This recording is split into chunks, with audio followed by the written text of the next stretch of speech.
Let me get this straight. You can't pray in school, but it is perfectly acceptable to put a 45-foot-tall statue of a naked woman directly across from the White House? In ancient times, enormous statues of naked females were intended to represent the goddesses that various pagan cultures worshipped, and this is still true in some parts of the world today. Most often, those goddesses were related to sexuality and fertility, and this ultimately goes all the way back to practices that began in ancient Babylon. Nobody is claiming that this new statue represents an ancient goddess, but that doesn't mean that it isn't highly symbolic. According to USA Today, this Amazonian figure will be directly facing the White House until March 7 to promote women's equality.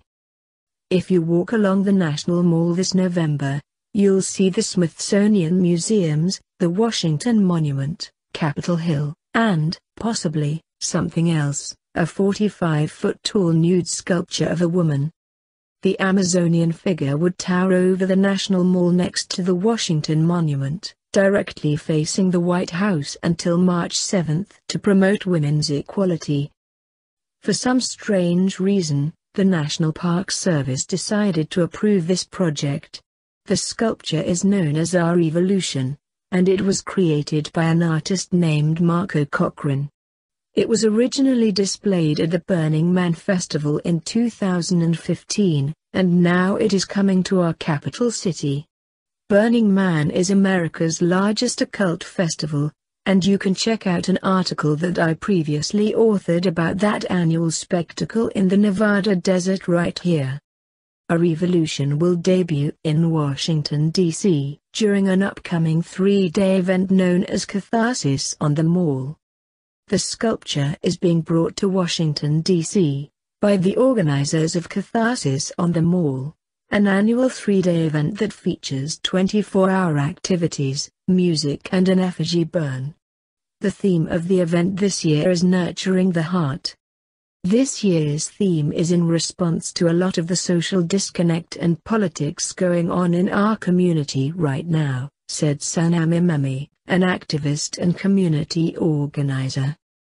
We felt that Our Evolution represented that, she said. That's why we've placed it in America's front lawn. Basically, Catharsis on the Mall is going to be a massive 3-day anti-Trump rally put on by the radical left. But Our Evolution will not be coming down at the end of the rally. Instead, organizers have gotten permission to keep the statue up for a total of 4 months. The organizers have also put out a nationwide call for volunteers. After the event ends, the sculpture can remain on the mall for 4 months, if it is guarded by volunteers at all times. We'll see if the sculpture actually needs to be guarded.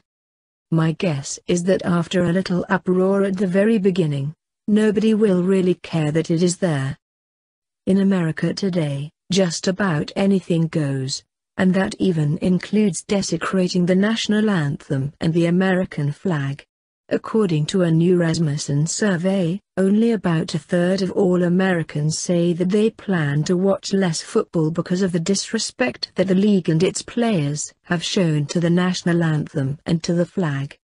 As the National Football League struggles to explain this season's downturn in viewer ratings, 34% of American adults say they are less likely to watch an NFL game because of the growing number of protests by players on the field. The latest Rasmussen Reports national telephone and online survey finds that 12% are more likely to watch, while 50% say that protests have no impact on their viewing decisions. The funny thing is that the NFL will fine players over the smallest little infractions. If they wear unsanctioned headbands or if they don't wear the right socks, players risk getting slapped with huge fines. But the league isn't doing much of anything to stop the national anthem protests.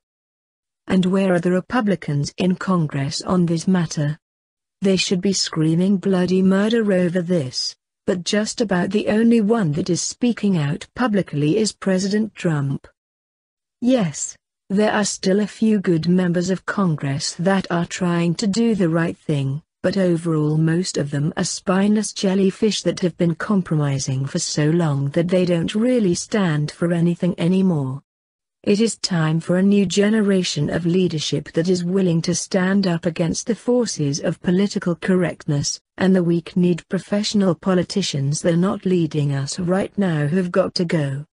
In my new book I talk about the kind of cultural change that we need. 100 years ago, nobody would have ever dreamed of allowing a 45-foot-tall naked woman to be put up directly across from the White House. And if somebody tried to put it up anyway, thousands upon thousands of good patriotic Americans would be down there instantly to keep it from being erected. This work of art is being placed directly facing the White House for a reason.